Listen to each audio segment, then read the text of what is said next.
Hey guys, welcome to PM Pathshala. Guys, let's discuss about the Hindu analysis today. So before that, let's move to the previous year questions of UPSC, which has been asked by the UPSC in 2022. The first question is, with reference to anti-defection law in India, consider the following statement. तो आपको anti-defection law के regarding कुछ statement दी हुई है, आपको correct करनी है. पहला स्टेटमेंट दिया हुआ है, the law specifies that a nominated legislature cannot join any political party within 6 months of being appointed to the house. Second statement is the law does not provide any time frame within which the presiding officer has to decide a defection case. दोनों statement में से आपको जो statement ठीक लग रही है उसको आपको सिलेक्ट करके आंसर करना है. सेकंड क्वेश्चन है आपका, consider the following statement. First statement is attorney general of India and the Solicitor General of India are the only officers of the government who are allowed to participate in the meetings of the Parliament of India. Second statement is, according to the Constitution of India, the Attorney General of India submits his resignation when the government which appoints him resigns. ठीक है, दोनों statement में से पढ़कर आपको सही answer निकालना है. The third question is about the Gandikota canyon of South India which was created by one of the rivers which is mentioned here, Kaveri, Manjira, Pennar and Tungabhadra. इस क्वेश्चन को अगर नहीं आता हो, kindly check it from the Google and then answer it, क्योंकि ऐसे questions के लिए गाइस जैसे फैक्चुअल बेस्ड क्वेश्चन तो आपको अगर आता हो तभी पेपर में भी अटैम्प्ट करना है. ठीक है, अभी तो अटैम्प्ट करो, आपके पास खुला चांस है. Now let's move to the news analysis first. देखो पहला न्यूज़ आया हुआ है, same sex union can rock societal values, centre कह रहा है. देखो अभी क्या हुआ था, बहुत टाइम से इस बार में मामले पे बात चल रही है कि सेम सेक्स मैरिज अलाउ करी जानी चाहिए. ठीक है, सुप्रीम कोर्ट में बहुत सारी ऐसी पिटिशंस गई, तो सुप्रीम कोर्ट ने फिर सेंटर से इस पर जवाब मांगा, रिस्पांस मांगा कि भाई एग्जामिन करो इस पिटिशन को, मतलब है ना, क्या डिसाइड करना चाहिए, क्या ऐसा करना चाहिए. तो एफिडेविट जो आया, तो रिस्पांस में गवर्नमेंट ऑफ द कंट्री ने यानी कि लेजिस्लेचर ने इसमें रिस्पांस करते हुए कहा कि एनी चेंज अगर ह्यूमन रिलेशनशिप का हम करते हैं तो पहली बात तो वो लेजिस्लेचर से आता है, कोर्ट नहीं लाता है. ठीक है, और हमारे यहाँ पर मैरिज इंस्टीट्यूशन एक बहुत इंपॉर्टेंट वेट कैरी करता है, सेंटिटी अटैच होती है उसके साथ साथ. Major part of the country में ऐसा फॉलो होता है. और देखो कहीं भी आप जानते हो, बहुत सारी मैरिजेस आपने अटेंड की होंगी, तो हमारे इंडिया में तो सेक्रेमेंट है, हॉली यूनियन है, संस्कार एक तरह से इसको एज अ लिया जाता है ना. और उसके बाद हमारी कंट्री में despite statutory recognition of the relationship जो हमारे बायोलॉजिकल मैन बायोलॉजिकल वुमेंस के बीच में होता है, तो उसके साथ साथ ना ऐसा नहीं है कि ओल्ड कस्टम रिचुअल प्रैक्टिसेस नहीं चल रही हैं, वो भी चल रही हैं. तो वो कह रहा है कि इतने टाइम से इतनी पुरानी चीज़ें चल रही हैं, आप कैसे एक मिनट में सब चीज़ें सोच रहे हो कि बदल जाएंगी. तो कह रहे हैं कि अगर आप डेविएशन चाहते हो तो पहली बात तो वो लेजिस्लेचर करेगा. फिर उस पर एफिडेविट में ये भी लिखा गया, रिस्पांस जो मांगा था ना कि भाई एग्जामिन किया जाए पिटिशन को कि कोर्ट डिसीजन की allow solemnisation of same marriage sex, उसको अंडर डाला जाए सेम स्पेशल मैरिज एक्ट 1954 में, ताकि एक civil form of marriage allow हो, है ना. अगर वो पर्सनल लॉ के अकॉर्डिंग मैरिज नहीं भी कर पा रहे हैं तो because of the civil law वो मैरिज कर पाएँ, सेम सेक्स मैरिज पर्सन. ठीक है, तो पार्लियामेंट ने ऐसे डिज़ाइन करा, फ्रेम करा marriage laws in the country which are govern by the personal laws, है ना, कोडिफाइड लॉज हैं उससे रिलेटेड कुछ ना कुछ, ताकि एक निकल कर आए, रिकग्नाइज हो पाए union of man and women, है ना. तो ये सब कह रहा है कि लेकिन ये सब चीज़ें लीगल सेंक्शन की गई हैं, है ना, क्लेम है, लीगल स्टैट्यूटरी राइट्स हैं, उसके कुछ कॉन्सिक्वेंसेज हैं. कह रहा है कि अगर हमने इस सारे सिस्टम से इंटरफेयर किया तो एक कंप्लीट हैवॉक क्रिएट कर देगा. बहुत बड़ा जो बैलेंस सोसाइटी में पर्सनल लॉ से रिलेटेड चल रहा है, सोसाइटल वैल्यूज़ में जो एक्सेप्टेड है, वो हिल सकता है. ठीक है, तो यहाँ पे कह रहे हैं कि गवर्नमेंट ने कहा कि जो कोर्ट ने ऑलरेडी डिक्रिमिनलाइज करा था sexual intercourse between the same sex person जो 2018 जजमेंट में, that was the case of Navtej Singh Johar वाला केस, तो वो तो चलो ठीक है, लेकिन नॉट लेजिटमाइज इस कंडक्ट, उसके कंडक्ट को लेजिटमाइज आप कैसे कर सकते हो. तो ये एक इस पे सवाल गाइस चल रहा है. तो लेट्स देखते हैं आगे क्या इस पर आती है बात. उसके बाद नेक्स्ट न्यूज़ हमारा था, soon net zero base must be building, must for building. क्योंकि देखो जितनी भी आजकल हम बात कर रहे हैं कि सीवेज डिस्पोजल सिस्टम अच्छा होना चाहिए, तो सीवेज डिस्पोजल सिस्टम के लिए इट्स वेरी मच इम्पॉर्टेंट कि हमारा ना नेट ज़ीरो वेस्ट जो है वो ठीक ढंग से ट्रीट हो पाए.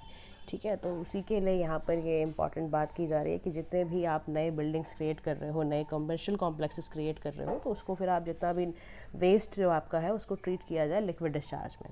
सेकंड गाइस, लेफ्ट हैंड में आप देख रहे होगे राइट्स ऑफ कलर्स के बारे में. तो यहाँ पर ना एक फेस्टिवल क्रिएट बनाया जा रहा है कलर्स के साथ, बहुत देखो कलरफुल लग भी रहा है. तो प्रोसेशन गेयर इसको कहते हैं. ये ओकेजन है रंग पंचमी पे इंदौर में मध्य प्रदेश में खेला जाता है. तो डिस्ट्रिक्ट एडमिनिस्ट्रेशन जो वहाँ का है, मैंने बताया कि उन्होंने गेयर को इंक्लूड कराया, यानी इंक्लूजन हुआ है इसका UNESCO representative list of intangible cultural heritage of humanity में.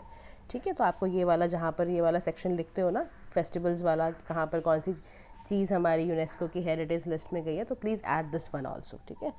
Now let's move to the next news. हाँ देखो, इसमें अब हम एडिटोरियल सेक्शन में चलते हैं, सेफ हार्बर एट रिस्क के बारे में बात करेंगे। देखो अभी रिसेंटली हमने बात करी थी कि भाई डिजिटल इंडिया के एक नए एक्ट आएगा 2023 का, और उसमें बोला गया था कि भाई इंटरमीडियरीज होंगी जो चेक करेंगी, ठीक है। तो एक सेफ हार्बर क्रिएट करने के लिए तो acquire significance in the government has been working towards, ताकि कंप्लायंस बर्डन जो है वो इंक्रीज़ हो ऑन इंटरनेट इंटरमीडियरीज। तो पर्टिकुलरली आईटी रूल्स 2022 और उसमें भी 21 के अंदर भी लेटर अमेंडमेंट भी करके, तो ये जो रूल्स है ना, themselves and put on the onus on social media intermediaries, ताकि वो कंटेंट सारा चेक करके ही डालें जो भी गवर्नमेंट के फेवर में हो, लीगल अपील्स के फेवर में हो, मीडिया प्लेटफॉर्म्स के फेवर में हो। मतलब डिजिटल न्यूज़ ऐसी होनी चाहिए which is in the favour of the government, और है ना लीगल अपील्स या digital platform other question constitutionality से रिलेटेड हो तो ठीक है, अदरवाइज हटा दी जाएगी।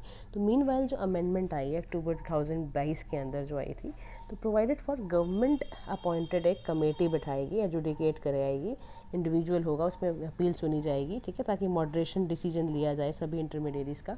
जनवरी 2023 में क्या करा, आईटी मिनिस्ट्री ने एक अमेंडमेंट प्रपोज कर दी कि भाई हम ना सोशल मीडिया और इन सब के कंटेंट को टेक डाउन करेंगे, जो भी फॉल्स एंड फेक नज़र आएगा प्रेस इन्फॉर्मेशन ब्यूरो को या गवर्नमेंट एजेंसीज़ को, तो उसको फिर हम उसके ऊपर सेफ हार्बर प्रोटेक्शन लगा के चलेंगे।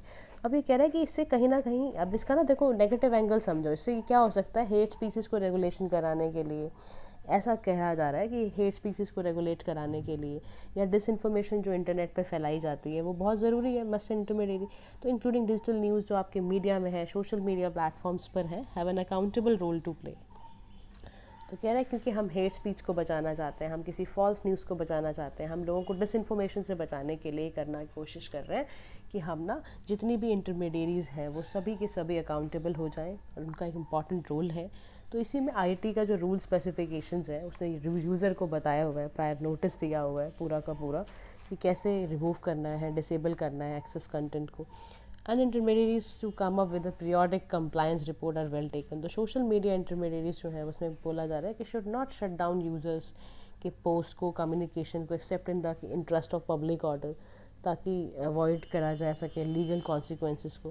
But care should be taken to ensure that requirements on जो इंटरमीडियरीज है should not become needlessly onerous and imperative नहीं होनी चाहिए, है ना। फिर यहाँ ये कहने की कोशिश कर रहे हैं कि लेजिटिमेट कंसर्न्स हैं गवर्नमेंट के, रेगुलेट करना, क्रिटिकल ओपिनियन कहीं ऐसा ना हो, है ना। मतलब देखो अगर तो सच में रेगुलेशंस फॉल्स न्यूज़ बचाने के लिए किया जा रहा है that is well and good, but अगर हिडन हाइड एंड सीक खेला जा रहा है कि नहीं भाई हम गवर्नमेंट अपने फेवर में अगर इसको करके चल रही है ना, क्रिटिकल ओपिनियन एंड डिसेंट को बचाने की कोशिश कर रही है, तो फिर वो गलत हो। सेफ हार्बर जो प्रोविजंस हैं पर्टिकुलरली सेक्शन 230 और यूएस कम्युनिकेशन डिसेंसी एक्ट 1996, इसमें एक्सप्लिसिटली बता रखा है कि इम्यूनिटी ऑनलाइन सर्विसेज को दी गई है कि जो यूज़र जनरेटेड कंटेंट होता है gone a long way, catalyse होगा नेट डेवलपमेंट में, उसके बाद आगे वो पेश किया जाता है। तो वाइल मॉडर्न रेगुलेशन जो इसमें रिलेटेड है, मिस इन्फॉर्मेशन, प्रॉब्लमेटिक कंटेंट या इसके जो साइड इफेक्ट्स आ सकते हैं न्यू फॉर्म ऑफ इंटरनेट के, उसको इंश्योर करना ज़रूरी है, should still retain first place, है ना। फर्स्ट हार्बर जो सेफ हार्बर सबसे पहला क्या होना चाहिए, मिस इन्फॉर्मेशन को बचाया जा सके, प्रॉब्लमेटिक कंटेंट को बचाया जा सके, या जो नए नए फॉर्म्स ऑफ इंटरनेट के साइड इफ़ेक्ट्स आ रहे हैं उसको प्रायोरिटाइज करके सबसे पहला सेफ हार्बर प्रिंसिपल वहाँ अप्लाई करना चाहिए। This is what the author was suggesting us, ठीक है। Now the next news is adultery as misconduct and judicial musings. Now understand the word, the term means musings. Musings का मतलब होता है guys a period of reflection और thought, ठीक है। एक ऐसा पीरियड, ऐसा रिफ्लेक्शन, ऐसे थॉट्स जिसको हम म्यूजिंग्स कहते हैं, ठीक है। या आप कह लो कि मेडिटेशन करना, है ना, कुछ ऐसा वर्ड समझ लो। अब देखो सबसे पहले समझते हैं एडल्ट्री के बारे में। आर.के. विजी का लिखा हुआ ये आर्टिकल है, एंड मोर देन 4 years अगो, है ना, 2018 के अंदर अगर आपको याद हो तो सुप्रीम कोर्ट ऑफ इंडिया ने एडल्ट्री को डीक्रिमिनलाइज करा था। एडल्ट्री मतलब, है ना, पति पत्नी और वो, यानी कि जब आपका अपने मैरिज रिलेशनशिप के अलावा कहीं एक्स्ट्रा मैरिटल अफेयर चलता है तो दैट इज़ कॉल्ड एडल्ट्री, ठीक है। वुमेन के साइड के साथ भी हो सकता है, मेन की साइड भी हो सकता है, that is the same term use, ठीक है।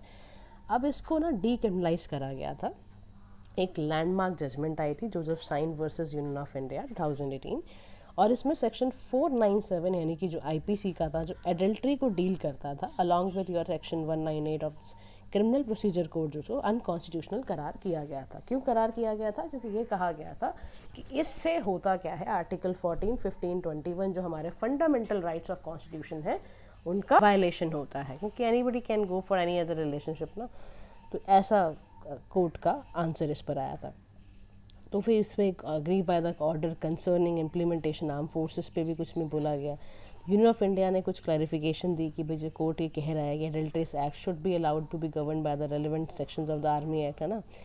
यहाँ पर नया एक केस शुरू हुआ है कि भाई आर्मी में कैसे इसको डील करा जाए, या एयरफोर्स में कैसे इसको डील करा जाए, नेवी एक्ट को कैसे डील किया जाए by the virtue of article 33। तो आर्टिकल 33 याद रखना, पेपर में आ सकता है। आर्टिकल 33 का मतलब है कि पार्लियामेंट के पास पावर होती है कि वो रिस्ट्रिक्ट या एब्रोगेट कर पाए फंडामेंटल राइट को सर्टन कैटेगरीज ऑफ पर्सन से रिलेटेड, ठीक है। जैसे मेंबर ऑफ आर्म फोर्सेस होगा कि वो अपनी प्रॉपर डिस्चार्ज कर पाएँ ड्यूटीज़ को, अपने डिसिप्लिन को मेंटेन कर पाएँ।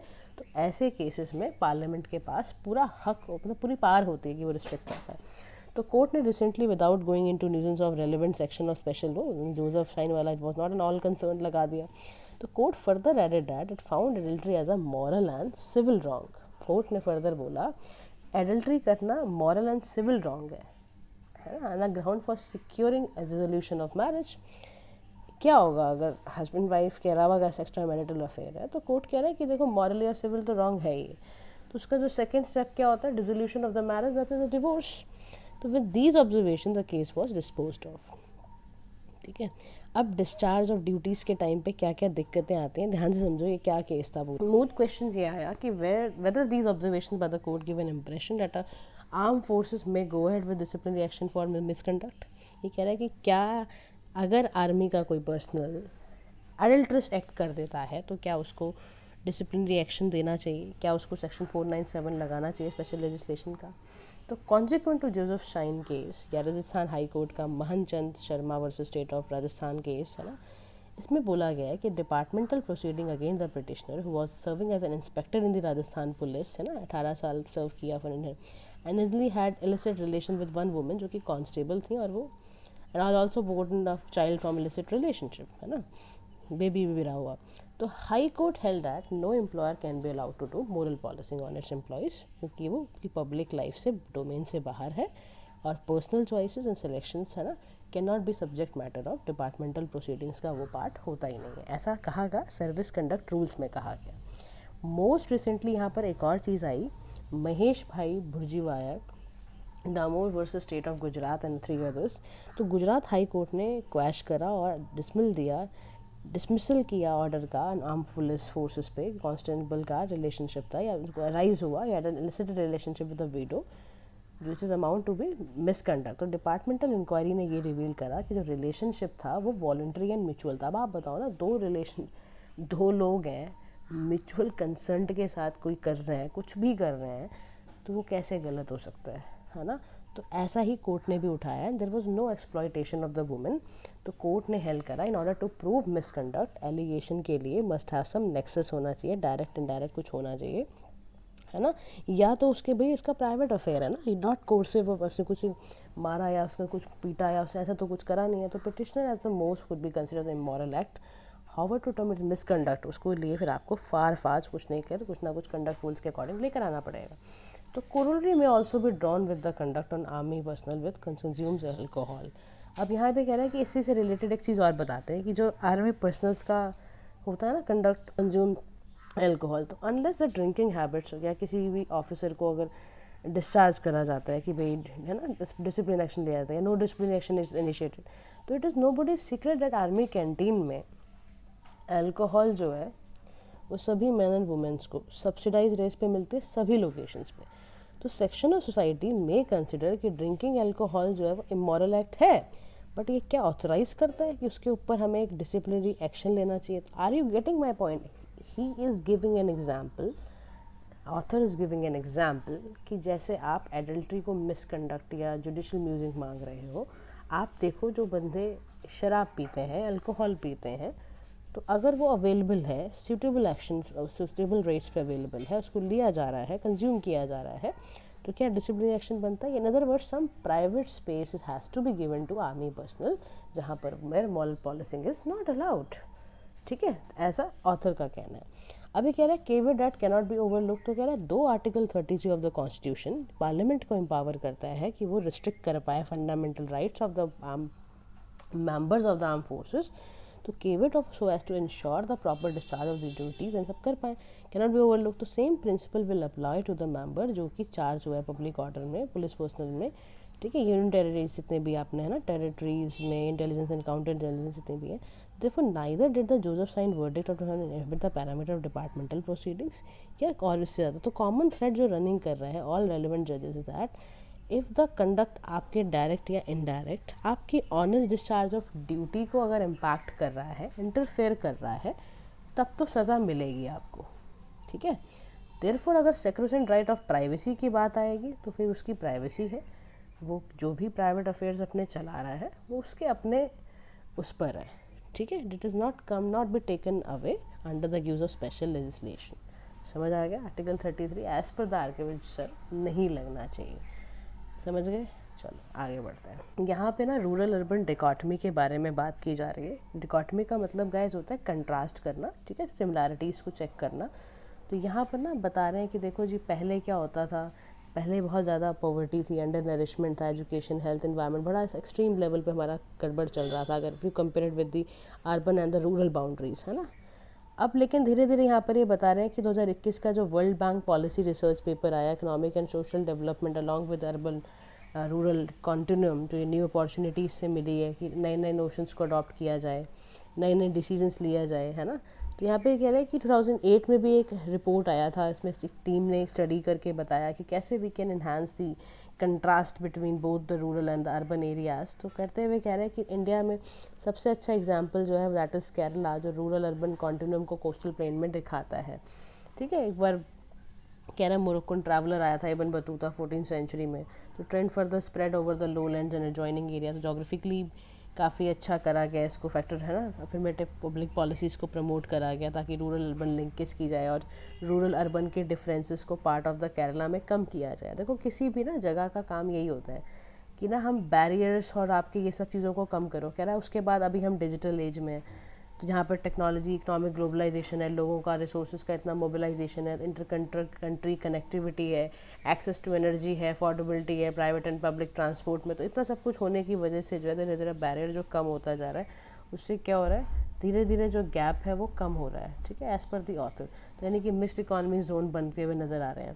तो फाइनली फिर ये होते होते यहाँ भी कह रहे हैं कि भाई इसको अटेंशन रिसेंट ईयर्स में और ज़्यादा बढ़ाने की ज़रूरत है ताकि ना ये गैप धीरे धीरे कम हो।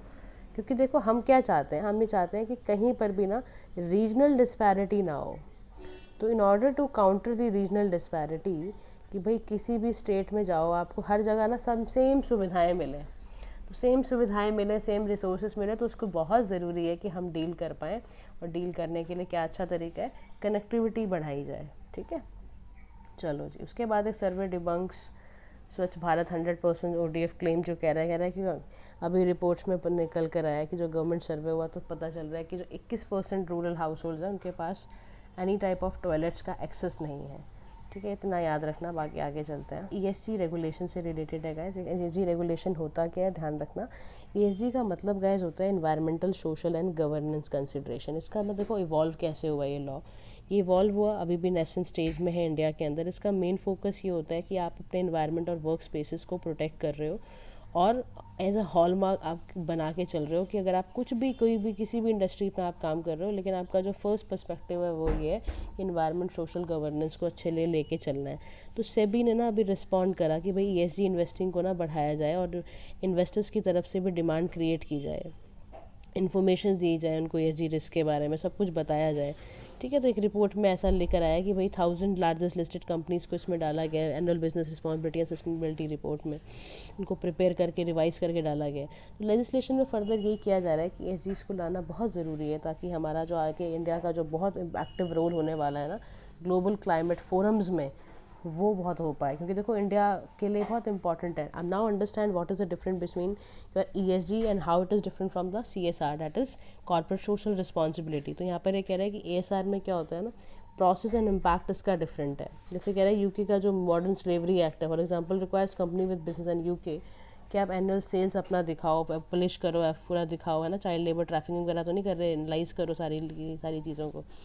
तो ये सब बातें। और दूसरा इसमें यही है अमेंडमेंट रिक्वायर कंपनीज नेटवर्थ इसमें 500 करोड़ होनी चाहिए, लाइक दैट, है ना। और उसके बाद मिनिमम टर्नओवर 1000 करोड़ होना चाहिए, ऐसा इसमें है दे रखा है फर्स्ट 3 ईयर्स में इतना। तो लिस्ट ऑफ क्वालिफाइंग ESR में ना कुछ आपके इंटरनेशनल ब्रॉड रेंजिंग फैक्टर्स होते हैं, जबकि ESR में क्या होता है, इसका प्रोसेस एंड इम्पैक्ट डिफरेंट होता है, तो उसको डिफरेंट तरीके से लेना है। देखो इंडिया में नंबर ऑफ़ लॉज हैं जो इन्वायरमेंट सोशल इस पर काम कर रहे हैं, लेकिन NSG भी इस पर काम करता है, NGT भी काफ़ी काम कर रहा है, सॉरी नेशनल ग्रीन ट्राइब्यूनल भी इससे रिलेटेड काम कर रहा है, चेक करता है वो सारे इन्वायरमेंटल कितना क्या है। लेकिन ये कह रहा है कि फिर भी बहुत ज़रूरत है बढ़ाने की, क्योंकि हमारा फर्दर साफ साफ है हमारा गोल यार, हमें ग्लोबल क्लाइमेट फोरम्स में खाली बोल के थोड़ा ना आना है कि हम कर रहे हैं, we have to take some active action regarding the same.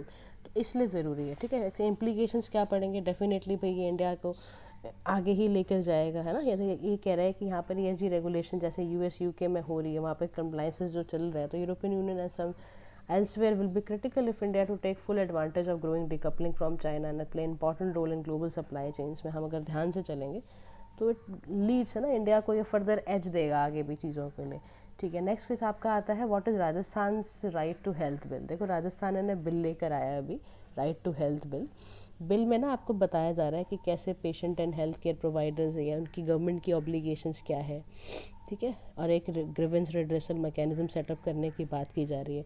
Rajasthan के जो रेसिडेंट्स होंगे वो आपके इंटाइटल्ड होंगे, फ्री चेकअप्स होंगे, उनके ड्रग्स, डायग्नोस्टिक, इमरजेंसी ट्रांसपोर्ट, ये सारा का सारा दिया जाएगा, अफोर्डेबल सर्जरीज दी जाएंगी। Doctors argue the bill is both futile भी है एंड ओवर रेगुलेशंस भी हैं। क्लिनिक्स एंड हॉस्पिटल्स को ज़रूरत होगी कि वो स्टेट रेगुलेशंस एंड नॉर्म्स के साथ चल पाए। तो this is the guys important part of the bill. इसमें क्लॉज 3 क्लॉज 4 भी दिया हुआ है बिल का, में 20 आपके राइट स्टेट्स में दिए हुए हैं, कैसे कैसे right to be inform, consent and diagnose करना है टाइमली। क्लास 4 में दिया हुआ है कि जो शिफ्ट है, बर्डन है ना, responsibility and adequate medical services to the government, उसको फिर आप धीरे धीरे ख़त्म करके एक ऐसा सेटअप सिस्टम क्रिएट करोगे। उसके बाद 4 में ये भी दे रखा है कि एक ह्यूमन रिसोर्स पॉलिसी बनाने की ज़रूरत है जिसमें इक्विटेबल डिस्ट्रीब्यूशन और डॉक्टर नर्सेज का, ठीक है। उसके बाद गैस लास्ट हमारा ऑब्जुकेटिंग वर्ड ऑफ द डे आ रहा है। इसका मतलब होता है सिवियरली, किसी को स्कोल्ड करना, किसी को डांटना, सिनोनिम में रेप्रीमेंड, रिप्रॉच बोला हुआ है। तो इसमें यूसेज क्या है, the mother subjugated her son for his tantrum से उसकी माँ ने थक हार के उसको बहुत मारा, उसको खूब स्कोल्ड किया। तो guys this is all about the news of today, या and this is the one of the last news, that is women working in lavender field. Lavender field याद रखना, जम्मू कश्मीर में भादरवा डिस्ट्रिक्ट के अंदर होती है, ठीक है। This is all about today's news guys. Hope you are liking the lessons. If you have any doubt please ask in the comment box.